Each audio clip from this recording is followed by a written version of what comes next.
हुजूर ने फरमाया अपनी औलाद को 3 चीज़ें लाजमन सिखाओ। अर्ज़ की गई या रसूलल्लाह कौन सी 3 चीज़ें?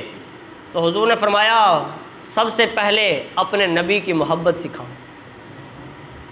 उनके दिल में अपने नबी की मोहब्बत को उजागर करो, अपने नबी के शान और कमालात और अपने नबी के फ़ज़ाइल अपनी औलाद के सामने बयान करो।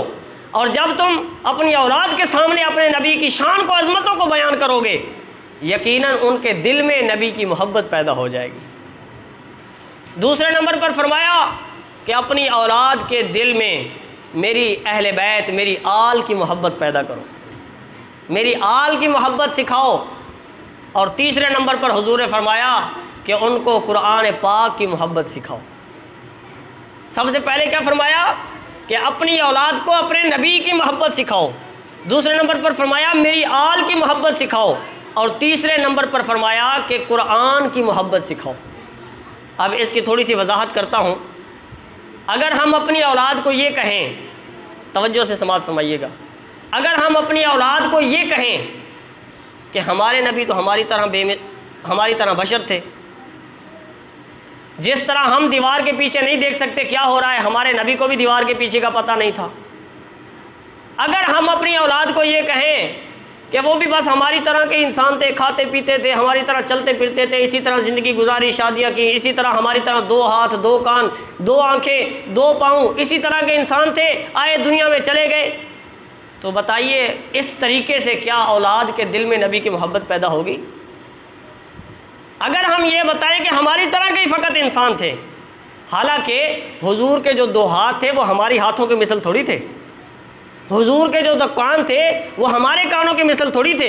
हमारे कान तो दीवार के पार का नहीं सुन सकते, लेकिन मुस्तफ़ा के कान तो मदीना तैयबा में होकर इधर हमारी आवाज़ को भी समाअत फरमाते हैं।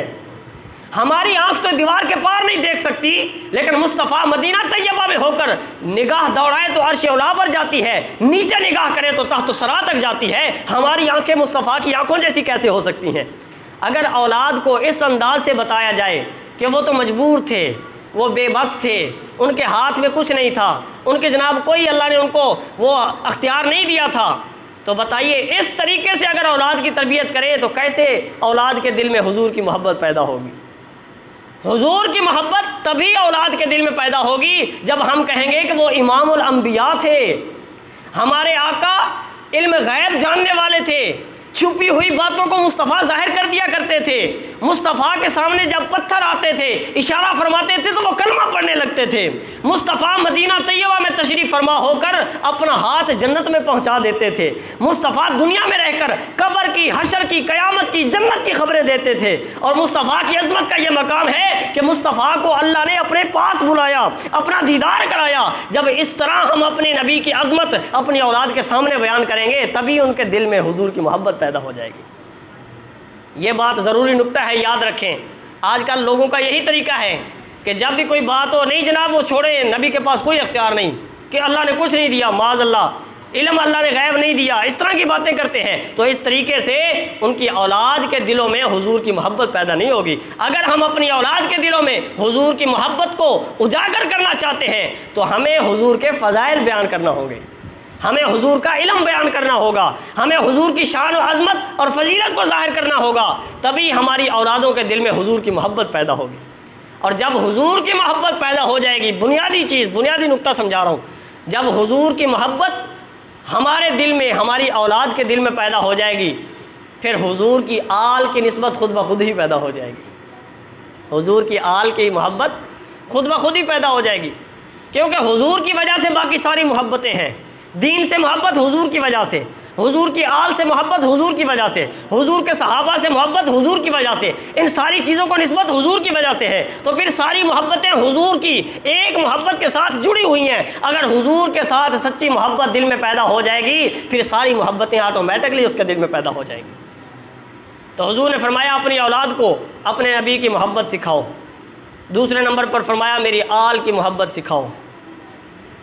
और तीसरे नंबर पर फरमाया कुरान की मोहब्बत सिखाओ। कुरान की मोहब्बत का मफ़हूम है कि अपनी औलाद को आलिम दीन बनाओ, अपनी औलाद को कुरान सिखाओ, कुरान का तर्जुमा पढ़ाओ, कुरान की तफासीर पढ़ाओ, हुजूर की अहादीस पढ़ाओ, उनको जनाब आलिम दीन बनाओ। बनाओ, उनको फ़िक्का की किताबें पढ़ाओ, उन्हें मुख्तलिफ उलूम से आरास्ता करके उन्हें एक बाअमल आलिम दीन बनाओ। ये है कुरान की मोहब्बत। कुरान को चूम कर आंखों पे लगाकर फिर अलमारी में रख देना, ये एहतराम तो है, लेकिन हकीकत में कुरान की मोहब्बत नहीं। हकीकी मोहब्बत वही है कि कुरान को पढ़े, समझे और उस पर अमल करे।